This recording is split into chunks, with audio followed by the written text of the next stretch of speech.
I'm Stacy Salazar in the Newswatch newsroom. Coming up next, a high-rise fire shuts down Hollywood. I'm Stacy Salazar in the Westlake District, where these protesters are taken to the streets. That story coming up. I'm Stacy Salazar here with Tiny Lister at the premiere for The Preacher's Kid. That story coming up. Plus, parents are fighting mad in Pasadena. Those stories and more next on Newswatch. We don't get no contract! You are looking at more than 100 angry people. They're protesting the working conditions at the Lakewood Manor nursing home near downtown LA. Employee Catalina Sainz says she's fed up with the way she's being treated. We need help. You know what? We're tired. We receive $8.29 for hour. We have a lot of residents. The job is very, very hard. Sponsored by the Service Employees International Union, these protesters want more money and a safer working environment. Employees have been working without a contract for more than a year, and they say they're being taken advantage of. Protest organizer Jimmy Valentine says they will fight until they get their way. It's going to take actually getting a contract, a fair contract signed by this owner so these workers can have their fair rights and benefits in their contract and stop being treated like they don't exist. The owner of Lakewood Manor declined to make a comment on camera, but he said the negotiations are ongoing. It's injustice. It's not human. Longtime union organizer Michelle Reed says the union will support the workers in the negotiating room and on the street. Because we're 190,000 strong. And we're showing our members that they have a voice standing behind them. They're not alone. They cannot be intimidated. Their union is there for them. Both sides say they want contract talks to be finished by the middle of next month. If not, expect more of this. From the Westlake District, Stacy Salazar, Newswatch LA. From actors to athletes to music stars, celebrities hit the red carpet tonight in the Crenshaw District. They are out for the premiere of the new movie, Preacher's Kid.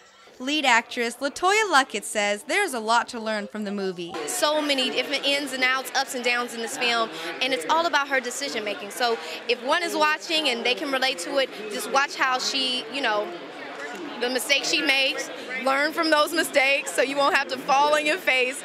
The movie is about a pastor's daughter who leaves the family church to join a traveling gospel play. Her father not only dismisses the play, but his daughter as well.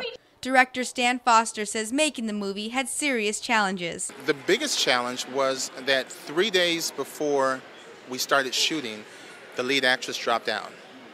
And I had written nobody as a backup. And just on a hunch, I elevated LaToya Luckett from one of the supporting roles into the lead role. Now, you usually don't see premieres this big for Christian movies, but with films like The Blind Side making more than $250 million, Hollywood is changing. Spirituality is everywhere, and it goes by many different names. I'm like this.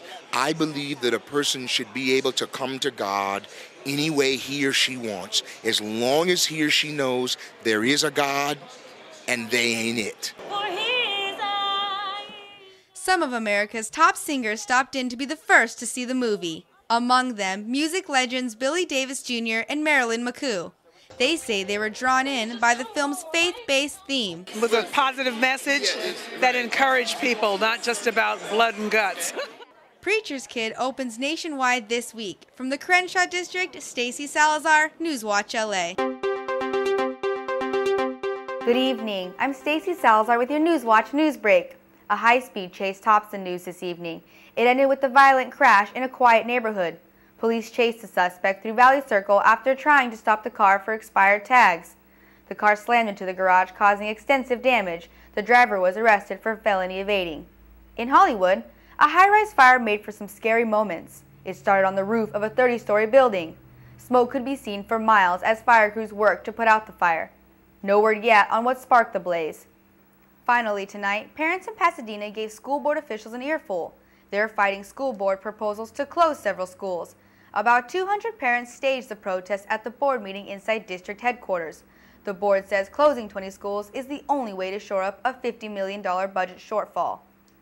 That's going to do it for tonight. Thank you for watching Newswatch. I'm Stacy Salazar. Have a good night. Breaking news out of downtown Los Angeles. That's where police just released surveillance video of a deadly liquor store robbery. It happened Friday night at the 19th Street Market in Watts.